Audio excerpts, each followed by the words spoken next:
भाजी ये डॉक्टर की नाहली आ ਉਹਦਾ यानी कि शोभा ही नहीं है जिस शोभे की वजह तो मैं मजबूर होया। अच्छा, मोहम्मद खान इंटरनेशनल लेवल पे कितनी लीग खेल चुके हैं पाकिस्तान की तरफ से, और आप पंजाब पुलिस की बतौर कैप्टन भी खिदमत सर अंजाम दे रहे हैं, तफसील में जरा बताइए। मैं भाजी वर्ल्ड कप 2013 भी खेलिया, 2014 वर्ल्ड कबड्डी लीग भी खेलिया, 2017 में इंग्लैंड भी खेलिया, पुलिस टीम का मैं कैप्टन भी हाँ, 6 दफ़ा नैशनल चैंपीयनशिप भी खेलिया।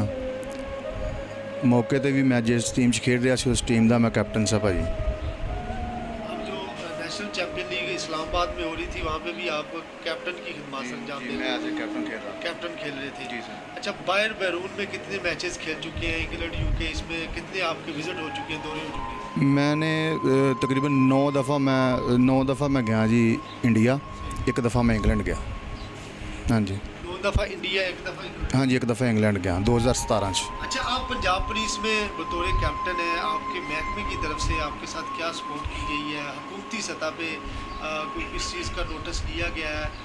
डॉक्टर के ख़िलाफ़ कोई इस तरह की कार्रवाई की गई है? आपकी जो कबड्डी फेडरेशन है या सूबाई सतह पे कोई इस तरह का एक्शन हुआ है, या आपने भी बतौर कोई इस पर एक्शन लिया है?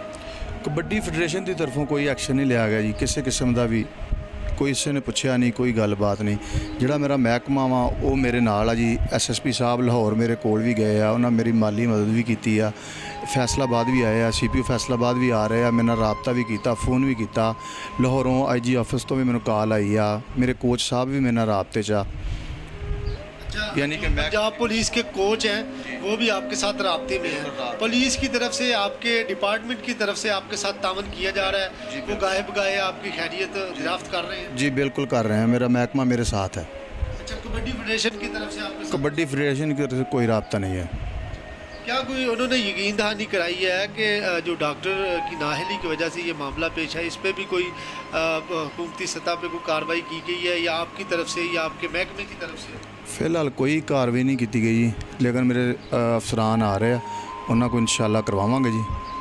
मेरे महकमा मेरे नाल आ, वो करूँगा डॉक्टर के खिलाफ इंशाल्लाह FIR ज़रूर करवावांगे। हुकूमती सतह पे वज़ीर आज़म पाकिस्तान, वज़ीर आला पंजाब मर्ज़ी नवाज शरीफ साहबा अपनी हुकूमत से मुतल्लिका जो मुंतखब हुकूमत है इनसे क्या अपील करना चाहेंगे? क्या इनसे आपकी दरख्वास्त है? मेरी वज़ीर आला पंजाब तो वज़ीर आज़म से इक्को दरखास्त है जी कि साढ़े कबड्डी प्लेयर जिहड़े ने ये नॉर्मल घरां तो होंदे ने जी, तो इन्हां दे नाल जिहड़ा ये साडे नाल एहसानिया होया, जिहड़ा मैनूं इस डॉक्टर की वजह तो सामना करना पिया, इहदे खिलाफ साडा साथ देण, आइंदा किसी प्लेयर का नुकसान ना होवे। बस मज़ीद खबरों की अपडेट के लिए देखते रहिए हमारा YouTube चैनल फास्ट 92 न्यूज़।